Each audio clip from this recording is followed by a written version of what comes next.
আমি জানি না আমি আমার সংসারের জন্য ঠিক কতটা করতে পেরেছি। কিন্তু এটুকু বলতে পারি দীর্ঘ ৬ বছরেও আমি আমার সংসারের জন্য কোনো কিছুই করতে পারিনি।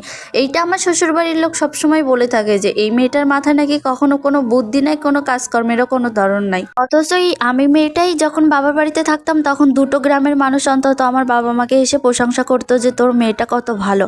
শ্বশুরবাড়িতে আসার পরে এখনো পর্যন্ত কারো মুখ থেকে কথাটা শুনতে পারলাম না। আজও মনে হয় বাবা-মাকে কবে এই সার্টিফিকেটটা দিতে পারবো যে, "বাবা আমিও শ্বশুরবাড়ির পরীক্ষাতে পাশ করে গেছি।" বাবার বাড়িতে বাবার মেয়েদের নিয়ে যদি কেউ কখনো কোনো কথা বলে তাহলে সেই কথাগুলো নাকি মা-বাবার কাছে অনেকটা বেশি প্রশংসার মনে হয়।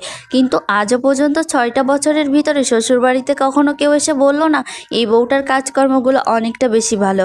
হয়তো কেউ সামনে থেকে কথাটা বলে যায় কিন্তু ২ মিনিট পরে এসে আবার পিছন থেকে বউটার বদনামটাও করে যায়। বাবার বাড়ি থেকে সমস্ত কাজবাজগুলো ভালোভাবে শিখেই এসেছি। তাদের শ্বশুর বাড়িতে এসে কখনো শুনতে না হয় বাবার বাড়ির থেকে বাবা মা কোনো কিছুই শেখায়নি। ছোটবেলা থেকেই মা সমস্ত কাজ করার অভ্যাস করিয়ে দিয়েছে। শরীরে ছোটবেলা থেকেই অনেক কাজবাজ করার ক্ষমতা ধারণ করতে পেরেছি বলে শ্বশুরবাড়ি নামক এত বড় সংসারটা আজও সামলিয়ে চলতে পারতেছি। কিন্তু সংসার সামলালে কি হবে? সারাদিনের যে কথাবার্তাগুলো আছে সেই কথাগুলো হজম করার শক্তিটাও তো থাকতে হবে, যেটা কোনো মেয়ের বাবার বাড়ির থেকে হয়ে আসে না। শ্বশুরবাড়িতে এসে ধীরে ধীরে এত বড় একটা পাষাণ মন তৈরি করে নিতে হয় যেটা শ্বশুরবাড়ি নামক এই জায়গাতে না আসলে কখনো বোঝা যাবে না। ছোটবেলায় শুনেছি যে কোনো বিশ্ববিদ্যালয় হোক কিংবা স্কুল হোক, সেখানে পাশ করতে গেলে সামান্য ১ বছর পড়াশোনা করতে পারলে লাস্টে এক্সাম দিলেই তুমি নতুন ক্লাসে উঠতে পারবা। এখান থেকে একটা সুন্দর সার্টিফিকেটের মাধ্যমে তুমি সবাইকে বোঝাতে পারবা তুমি এখান থেকে পাশ করেছো। কিন্তু শ্বশুরবাড়ি নামক এত বড় বিশ্ববিদ্যালয় থেকে সারা জীবনেও কখনো যে পাশ করা যায় না এটা আমি জানিই না।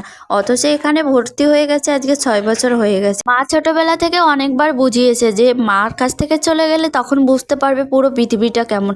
সত্যিই এখন বুঝতে পারি যে পুরো পৃথিবীতে এমন কেউ মানুষ নাই যে নিজের মায়ের মতো করে একটুখানি ভালোবাসবে, আদর করবে। আদর করা তো দূরে থাক, সকালবেলা ঘুম থেকে ওঠার পরে নিজের পুরো শরীরটাকেই মেশিনের মতো তৈরি করে যত দ্রুত দৌড়ানো যাবে তত দ্রুত এই সমস্ত কাজগুলো করে শেষ করতে পারবো।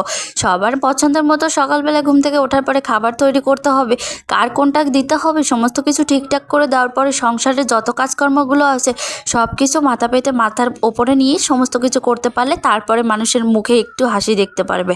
বদলিতে যদি কোনো কাজ একটু ১৯-২০ হয়েছে সাথে কথাগুলোও শুনতে হবে, সেইগুলো হজম করার শক্তিটাও তোমার ভিতরে ধারণ করে নিতে হবে। দীর্ঘ ৬ বছরের ভিতরে এটা অন্তত বুঝে গেছি যে এইখানে ভালো কিছু করলেও তেমন একটা নাম পাওয়া যাবে না, আর খারাপটা করলে তো সারা জীবন কোনো সুনামের কোনো কথাই চিন্তা করা যাবে না। তবে শ্বশুরবাড়ির মানুষের একটা জিনিস বড্ড বেশি কলিজায় লাগে, এই মানুষগুলো একটু কিছু হলেই বাবা মা তুলে কথা বলতে শুরু করে।